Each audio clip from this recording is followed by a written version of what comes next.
नमस्कार दोस्तों, मैं विवेक अपने YouTube चैनल गुरुग्राम क्लासेज में आपका स्वागत करता हूं। दोस्तों, आज मैं झारखंड का एक महत्वपूर्ण टॉपिक लेकर आपके सामने प्रस्तुत हुआ हूं।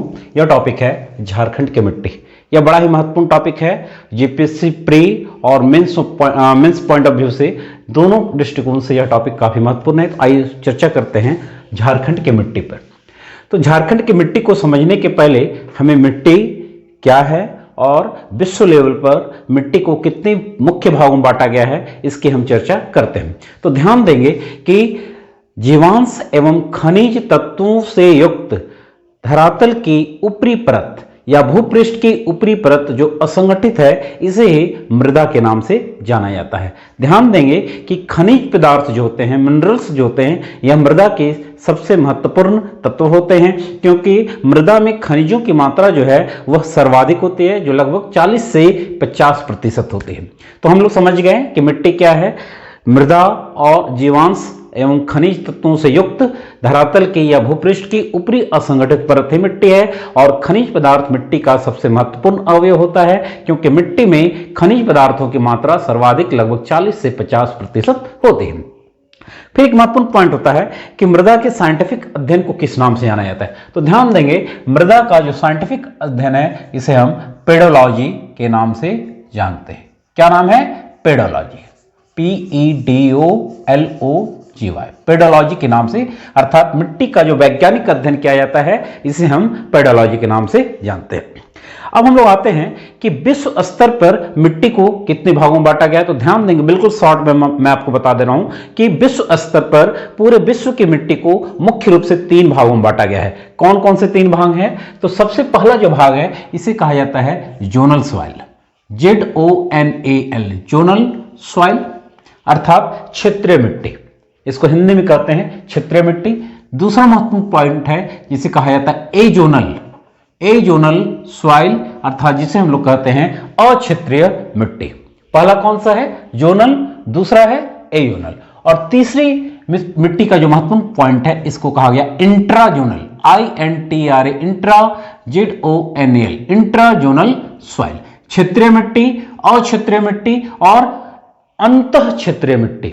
ठीक है, तो क्षेत्रीय मिट्टी किसे कहते हैं? तो ध्यान देंगे कि वैसी मिट्टी जिसका निर्माण अपनी आधारभूत चट्टानों से हुआ है, इसे हम कहते हैं क्षेत्रीय मिट्टी। अर्थात जहां की चट्टान, वहीं पर उसका अपक्षय हुआ, वेदरिंग हुआ, तो उससे जो मिट्टी बनी उसे हम कहेंगे जोनल सॉइल। लाल मिट्टी, काली मिट्टी इसका सबसे महत्वपूर्ण एग्जाम्पल है। क्यों? क्योंकि ऐसी मिट्टी का निर्माण वहां की स्थानीय चट्टानों के द्वारा हुआ रहता है। क्लियर है? ऐसी मिट्टी जो होती है वह पूर्ण विकसित मिट्टी होती है, और उसमें सॉइल प्रोफाइल जो होता है वह काफी अच्छे ढंग से डेवलप हुआ रहता है। क्लियर है? दूसरी महत्वपूर्ण मिट्टी है, इसे कहा जाता है एजोनल सॉइल। एजोनल मतलब अक्षेत्रीय मिट्टी, मतलब वैसी मिट्टी जो अपर्दन के दूतों के द्वारा काट छांट कर कहीं पर जाकर डिपोजिट की गई है, अर्थात जो स्थानीय चट्टानी संरचना से संबंधित नहीं होती है, उसे हम कहते हैं अक्षेत्रीय मिट्टी। जैसे मान के चले कि गंगा के मैदान में जो जलोढ़ मिट्टी है, वो वहां की चट्टानी संरचना से प्रभावित नहीं है। वह कहां है? हिमालय पर्वत से नदियों के द्वारा काट छांट कर यह इस क्षेत्र में लाकर डिपोजिट की गई है, तो जलोढ़ मिट्टी। इसी तरीके से मिट्टी का एक महत्वपूर्ण प्रकार है जिसे कहते हैं लोयस मिट्टी, जो वायु के निक्षेपण प्रक्रिया के द्वारा मरुस्थलीय भागों से बाहर जाकर डिपोजिट की गई है। तो ऐसी मिट्टी को कहा गया लोयस मिट्टी। और लोयस मिट्टी और जलोढ़ मिट्टी जो है अक्षेत्रीय मिट्टी का प्रमुख एग्जाम्पल। क्लियर है कि कहीं की संरचना और वहां उससे निर्मित जो मिट्टी है वह कहीं और जाकर डिपोजिट हुई। तीसरी महत्वपूर्ण मिट्टी है जिसे कहते हैं इंट्राजोनल। इंट्राजोनल मतलब वैसी मिट्टी जो रासायनिक ऋतुक्षरण के द्वारा रासायनिक अपक्षय क्रिया के कारण निर्मित होती है। जैसे रैंडजीना जो अर्जेंटीना में पाई जाती है, टेरा रोसा मिट्टी जो ब्राजील में पाई जाती है, टेरा रोसा मिट्टी जो यूगोस्लाविया में है, और टेरा रोसा मिट्टी जो ब्राजील में पाई जाती है। इसी तरीके से चूना पत्थर की मिट्टी जो है वह अंतः क्षेत्रीय मिट्टी के एग्जाम्पल है। तो अगर आपसे पूछा जाए अंतर क्षेत्रीय मिट्टी कौन सी है, तो वैसी मिट्टी जिसका निर्माण रासायनिक ऋतुक्षरण के कारण हुआ रहता है। क्लियर है? अब हम आते हैं झारखंड की मिट्टी के संदर्भ में। तो इस संदर्भ में जहां तक झारखंड की मिट्टी का प्रश्न है, झारखंड की मिट्टी को मुख्य रूप से 5 भागों में बांटा जाता है। कौन कौन से 5 भाग है? लाल मिट्टी, काली मिट्टी, लेटराइट मिट्टी, बलुई मिट्टी और जलोढ़ मिट्टी। क्लियर है? तो सबसे पहले हम लोग चर्चा करते हैं लाल मिट्टी। ये आप देख रहे हैं इस झारखंड के मैप पर अधिकांश भाग पर यह 1 नंबर जो है लाल मिट्टी। ये जो शेडिंग है, ये पूरा शेडिंग जो है लाल मिट्टी का है। अब स्पष्ट है कि झारखंड के अधिकांश भाग पर लाल मिट्टी का निर्माण हुआ है। कितने % भाग पर? तो लगभग झारखंड के 90% भूभाग पर लाल मिट्टी का निर्माण हुआ है। क्यों?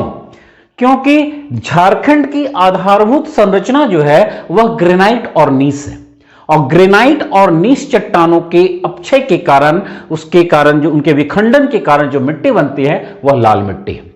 क्लियर है? स्पष्ट है कि इसी कारण भारतीय मृदा सर्वेक्षण विभाग द्वारा पूरे झारखंड की मिट्टी को या पूरे झारखंड को लाल मिट्टी का क्षेत्र माना गया है, और यह झारखंड के लगभग 90% भूभाग पर विकसित हुआ है। अब हम लोग देख सकते हैं, अगर आपसे क्वेश्चन पूछ दिया जाए, जो आपको लिखना भी है कि झारखंड के किन किन क्षेत्रों में लाल मिट्टी का विकास हुआ है, तो यहां पर किन किन क्षेत्रों की चर्चा न कर यहां सिंपल सा आप यह जानिए कि किन क्षेत्रों में इसका विकास नहीं हुआ है। तो मैप में आप देख सकते हैं कि पाट प्रदेश, क्लियर है, पाट प्रदेश, इसके अलावा राजमहल का क्षेत्र और यह दामोदर भ्रंश घाटी का क्षेत्र, दामोदर घाटी का क्षेत्र जो है, इन 3 क्षेत्रों को छोड़कर लगभग पूरे झारखंड में लाल मिट्टी का विकास हुआ है। कौन कौन 3 क्षेत्र? पाट क्षेत्र, दामोदर घाटी का क्षेत्र और संथाल परगना का क्षेत्र को छोड़कर लगभग समस्त झारखंड में लाल मिट्टी का विकास हुआ है। और यह मिट्टी जो है मोटे अनाज, तंबाकू और गेहूं की कृषि के लिए काफी प्रसिद्ध है। क्लियर है? एक जनरल पॉइंट आपसे जीके में भी पूछा जा सकता है, जनरल स्टडी में पूछा जा सकता है कि झारखंड में तो लाल मिट्टी लगभग 90% भूभाग पर है, भारत के किस राज्य में या लाल मिट्टी का सर्वाधिक विकास हुआ है? तो आप कहेंगे भारत का तमिलनाडु राज्य, जहां पर सर्वाधिक लाल मिट्टी का क्षेत्र है। और अंतर्राष्ट्रीय स्तर पर लाल मिट्टी को एक विशेष नाम से पुकारा गया है। क्या नाम है? इसे ऑक्सीसॉल के नाम से जाना जाता है। यह आपके लिए इंपॉर्टेंट क्वेश्चन हो सकता है प्री में कि लाल मिट्टी को अंतर्राष्ट्रीय स्तर पर या झारखंड की लाल मिट्टी अंतर्राष्ट्रीय स्तर पर किस वर्ग के अंतर्गत आती है? तब आप बताएंगे ऑक्सीसॉल। ये अपने मेंस में अगर आप नोट्स में इसको डाल देंगे कि झारखंड की लाल मिट्टी को अंतर्राष्ट्रीय स्तर पर ऑक्सीसॉल के अंतर्गत शामिल किया जाता है, तो आपके लिए काफी अच्छा रहेगा। क्लियर है? तो लाल मिट्टी को हम समझ गए कि झारखंड के अधिकांश क्षेत्र पर कितने भाग पर? लगभग 90% भूभाग पर लाल मिट्टी का क्षेत्र है। कहां कहां नहीं है, कहां कहां है? तो आपसे 3 क्षेत्र याद रखेंगे, पाट प्रदेश, दामोदर घाटी का क्षेत्र और संथाल परगना का क्षेत्र। इन क्षेत्रों को छोड़ दिया जाए तो लगभग पूरे झारखंड में लाल मिट्टी का विकास हुआ है। अंतर्राष्ट्रीय स्तर पर इसे ऑक्सीसॉल के नाम से जाना जाता है। यह मिट्टी मोटे अनाज, तंबाकू और गेहूं की कृषि के लिए महत्वपूर्ण है। यहां पर झारखंड के अधिकांश क्षेत्र में लाल मिट्टी के विकास का कारण है कि यहां की आधारभूत संरचना ग्रेनाइट और नीस की है। इतना ही आपको लिखना है लाल मिट्टी में। क्लियर है? अब हम आते हैं झारखंड की दूसरी प्रमुख मिट्टी जो है काली मिट्टी। स्पष्ट है, यह नंबर 2 पॉइंट देख रहे हैं, यह काली मिट्टी का क्षेत्र है। तो झारखंड में काली मिट्टी का क्षेत्र कहां पर है? राजमहल के क्षेत्र में। काली मिट्टी का निर्माण क्यों होता है? तो वैसा क्षेत्र जहां पर लावा का दरारी उद्गार हुआ है, तो लावा के दरारी उद्गार के कारण जब वह लावा जम जाता है तो कौन सी चट्टान बनती है? बैसाल्ट। और जहां जहां बैसाल्ट चट्टान है वहां पर उसकी अपक्षय प्रक्रिया के कारण कालांतर में, अपक्षय क्रिया के कारण, विदरिंग क्रिया के कारण कालांतर में काली मिट्टी का विकास हुआ है। तो झारखंड का यह क्षेत्र जो है दरारी उद्गार का क्षेत्र है। इस क्षेत्र में लावा के दरारी उद्गार के कारण बैसाल्ट चट्टानों का निर्माण हुआ और इसके अपक्षय के कारण जो मिट्टी बनी वह है काली मिट्टी। क्लियर है? तो राजमहल ट्रैप के लावा निर्मित चट्टानों के अपक्षय के कारण इस क्षेत्र में काली मिट्टी का विकास हुआ है। और यह मिट्टी जो है कपास की कृषि के लिए काफी महत्वपूर्ण है और इसीलिए इसे कपासी मिट्टी के नाम से जाना जाता है। ऐसे काली मिट्टी को अन्य नामों से भी जाना जाता है। कौन कौन से नाम है ये आपके लिए इंपॉर्टेंट है? वह है गहरे दरारों वाली मिट्टी। क्यों? क्योंकि जब मिट्टी सूख जाती है इसमें बड़े बड़े क्रैक्स हो जाते हैं। गहरी जुताई वाली मिट्टी, क्योंकि जब यह सूख जाते हैं तो इसमें जब फसल लगाना पड़ता है तो इसको काफी गहरी जुताई करनी पड़ती है, इसलिए गहरी जुताई वाली मिट्टी भी कहा जाता है। इसके अलावा यह मिट्टी शुष्क कृषि के लिए काफी आदर्श मिट्टी है। क्यों? क्योंकि इस मिट्टी में आर्द्रता ग्रहण करने की क्षमता काफी अधिक होती है और इसलिए यह मिट्टी जो है शुष्क कृषि के लिए, जहां पर पानी का अभाव है तो उन क्षेत्रों में कृषि के लिए यह आइडियल मिट्टी होती है। अंतरराष्ट्रीय स्तर पर काली मिट्टी को वर्टिसॉल के नाम से जाना जाता है। यह आपके लिए इंपॉर्टेंट है कि अंतरराष्ट्रीय स्तर पर काली मिट्टी को किस नाम से जाना गया? वर्टिसॉल के नाम से। और अंतरराष्ट्रीय स्तर पर इसे एक और नाम से पुकारा गया है, वह है चर्नोजेम। चर्नोजेम अंतरराष्ट्रीय स्तर पर इसे दो नामों से, एक वर्टिसॉल और दूसरा है चर्नोजेम। तो ये आपके लिए इंपॉर्टेंट है कि चर्नोजेम के रूप में किस मिट्टी को जाना जाता है, तो आप बताएंगे काली मिट्टी, या अंतरराष्ट्रीय स्तर पर काली मिट्टी को किस नाम से पुकारा गया? वर्टिसॉल के नाम से। क्लियर है? और पूरे भारत में इस मिट्टी का सर्वाधिक विस्तार कहां है? तो दक्कन का क्षेत्र, जो मुख्य रूप से महाराष्ट्र का क्षेत्र है, इस क्षेत्र में इसका मुख्य रूप से विकास हुआ है। क्लियर है? तो काली मिट्टी समझ गए कि काली मिट्टी का विकास झारखंड के किस क्षेत्र में हुआ है? राजमहल के क्षेत्र में। क्यों? क्योंकि लावा के दरारें उद्गार के कारण यहां पर जो चट्टान बनी, वैशाल चट्टान, इनकी अपक्षय क्रिया के कारण इस क्षेत्र में काली मिट्टी का विकास हुआ। तीसरी महत्वपूर्ण मिट्टी है लेटराइट मिट्टी। आप लोग देख सकते हैं झारखंड के मैप में कि इस मिट्टी का विकास झारखंड के तीन क्षेत्रों में हुआ है। कौन कौन? यह है पाट प्रदेश, दूसरा महत्वपूर्ण क्षेत्र कौन सा है? यह राजमहल के पहाड़ी का पूर्वी भाग का क्षेत्र, और तीसरा है यह पूर्वी सिंहभूम का ढालभूम का क्षेत्र। तो आप देख सकते हैं कि तीन क्षेत्रों में इस मिट्टी का विकास हुआ है। कौन कौन? पहला है पाट प्रदेश, दूसरा है राजमहल क्षेत्र का पूर्वी भाग, और तीसरा है पूर्वी सिंहभूम का ढालभूम क्षेत्र। यहां पर हम बता दें कि किसी भी क्षेत्र में लैटराइट मिट्टी के विकास के दो महत्वपूर्ण कारण होते हैं। पहला, उस क्षेत्र में आर्द्र और शुष्क मौसम वैकल्पिक रूप से आनी चाहिए, आर्द्र और शुष्क मौसम वैकल्पिक रूप से आनी चाहिए, और दूसरा मृदा में अपक्षालन यानी लीचिंग की प्रक्रिया होनी चाहिए। लीचिंग होता है कि वर्षा जल के साथ जब मिट्टी के उपजाऊ कण रिसकर नीचे चले जाते हैं तो इसी प्रोसेस को कहा जाता है लीचिंग, और इस लीचिंग प्रोसेस के कारण मिट्टी के उपजाऊ कण भूमि के नीचे चले जाते हैं और मिट्टी सामान्यतः अनुर्वर हो जाती, अनुपजाऊ हो जाती है। क्लियर है? इस मिट्टी में मुख्य रूप से काजू की, यह सामान्यतः अनुपजाऊ मिट्टी है, लेकिन काजू की कृषि के लिए यह मिट्टी काफी उपयुक्त है। और भारत में सबसे अधिक क्षेत्र में किस राज्य में इसका विस्तार है? तो केरल राज्य। भारत का केरल राज्य लैटराइट मिट्टी का सबसे प्रमुख क्षेत्र है। तो हम लैटराइट मिट्टी के क्षेत्र में झारखंड में सिर्फ इतना ही समझना है हमको कि लैटराइट मिट्टी का निर्माण दो प्रमुख कारणों से होता है। पहला, वैसा क्षेत्र जहां आर्द्र और शुष्क मौसम वैकल्पिक रूप से है, और दूसरा, मृदा में अपक्षालन की क्रिया होनी चाहिए। स्पष्ट है कि यह प्रक्रिया उन क्षेत्रों में होती है जहां पर वार्षिक वर्षा 200 सेंटीमीटर के आसपास होती है, और इसी क्षेत्र में अपेक्षाकृत अधिक वर्षा के क्षेत्र में लैटराइट मिट्टी विकसित होती है। तो देख सकते हैं झारखंड का सबसे अधिक वर्षा का क्षेत्र तो यह पाट प्रदेश है। यहां पर लीचिंग की प्रक्रिया होती है, आर्द्र और शुष्क मौसम वैकल्पिक रूप से आते हैं, जिसके कारण इन क्षेत्रों में लैटराइट मिट्टी का विकास हुआ है। इक्वेटोरियल एरिया, विश्वतरीय क्षेत्र, वहां पर भी सामान्यतः लैटराइट मिट्टी होती है क्योंकि वार्षिक वर्षा 200 सेंटीमीटर के अधिक होती है। भारत में अधिक वर्षा का क्षेत्र केरल भी है, तो वहां पर भी क्या होती है? लैटराइट मिट्टी पाई जाता है। सबसे अधिक वर्षा का क्षेत्र कौन सा है? मेघालय का क्षेत्र, तो वहां भी लैटराइट मिट्टी का क्षेत्र है। तो ध्यान देंगे, एक कॉमन सेंस आप लगाएंगे कि जहां भी सामान्यतः अधिक वर्षा होती है वह क्षेत्र लैटराइट मिट्टी का प्रमुख क्षेत्र होता है। क्लियर है? तो झारखंड में लैटराइट मिट्टी के संदर्भ में सिर्फ हमको इतना जानना है कि यह मुख्य रूप से झारखंड के तीन क्षेत्र कौन कौन? पाट क्षेत्र, दूसरा राजमहल का पूर्वी भाग, और तीसरा जो है ढालभूम, पूर्वी सिंहभूम का ढालभूम का क्षेत्र, यह लैटराइट मिट्टी का प्रमुख क्षेत्र है। लेकिन पूरे भारत में सबसे अधिक लैटराइट मिट्टी कहां पाई जाती है? तो भारत के केरल राज्य में। अब हम लोग आते हैं, झारखंड की चौथी प्रमुख मिट्टी है वह है बलुई मिट्टी। आप देख सकते हैं बलुई मिट्टी का यह प्रमुख क्षेत्र है झारखंड में, यह है दामोदर घाटी का क्षेत्र।